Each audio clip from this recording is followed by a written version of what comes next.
মানুষকে তার কৃতদাস ভাবত, এমনকি তার মন্ত্রীদেরও কৃতদাস ভাবত।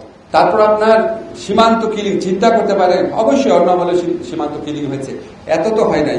আর কিলিং এর পর আমার দেশের প্রধানমন্ত্রী আর মন্ত্রীরা বলে যে এরা গরু চোরাচালানি করতে গিয়ে মারা গেছিল, যায় কেন? অর্থাৎ দোষটা আমাদের, মানে আপনি আমার হত্যা করবেন, এইটা দোষ আমার নিজের। আমাদের দেশে নদীর মধ্যে দিয়ে রাস্তা করে দিচ্ছে তার ট্রাক পার করার জন্য। কিভাবে সহ্য করতো মানুষ? আমার তো সহ্য হতো না, আমি তো 15 বছর লিখে গেছি, বলে গেছি। এখন আপনাদেরকে যা যা বলছি সেগুলিই বলতাম, শুধু একটুখানি একটু মাইন্ডলি বলতাম, এগুলি বলতাম, আমার সহ্য হতো না। জাস্ট আমাকে কত মানুষ যে ওয়ার্ন করতো। আমার শিক্ষক ছিলেন ডক্টর স্বাধীন মালিক, কিছুদিন পর ফোন করতেন, আপনি কি বলেন, বিপদে পড়বে। আমার কলিগরা ওয়ার্ন করতো, পরিবার তো বুঝতেই পারেন। আমার মাঝে সহ্য হতো না। আমার যে সহ্য হতো না যে ফিলিংসটা, এটা বাংলাদেশের সবার বুকের ভিতর ছিল। বাংলাদেশে আমি বলি জুলাই গণ অভ্যুত্থানে প্রত্যেকটা মানুষ অংশ নেয়, প্রত্যেকটা মানুষ নিজ সিদ্ধান্তে আসছে, প্রত্যেকটা মানুষের নেতা ছিল এখানে। জুলাই গণ অভ্যুত্থানের রূপকার ছিল বাংলাদেশের প্রতিটা মানুষ, প্রত্যেকে নিজে নিজে আসছে। সহ্য করতে পারেনি মানুষের এত দিনের অ্যাঙ্গার, সেটা ভেন্টিলেট করতে দেয় নাই, এটা পরিণত হচ্ছে এটা। এখন আমরা যখন ধরেন একটা রাষ্ট্র নির্মাণের প্রক্রিয়া যাবো, এখানে অনেক রকম স্কুল অফ থটস আছে। অনেকে মনে করা আছে আমাদেরকে র্যাডিক্যাল রিফর্ম দরকার, আমাদের সংবিধানেই বোধহয় সমস্ত সমস্যা। তা আমি তার সাথে একটু দ্বিমত পোষণ করি।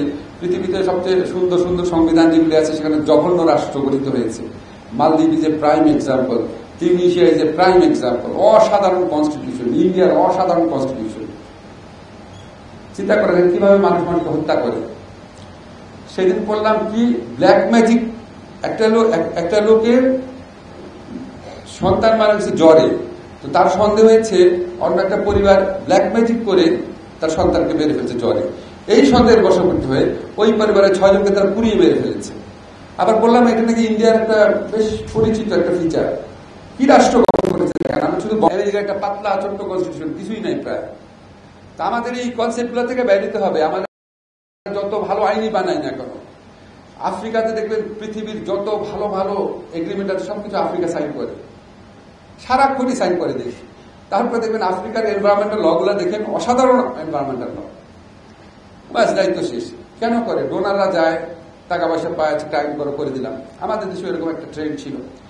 তো আইন, সংবিধান সবই তো থাকবে, কিন্তু আমাকে তো এটা ইন্টারনালাইজ করতে হবে। ভালো কথা তো, পৃথিবীর শ্রেষ্ঠতম কথা তো কোরআন শরীফে আছে।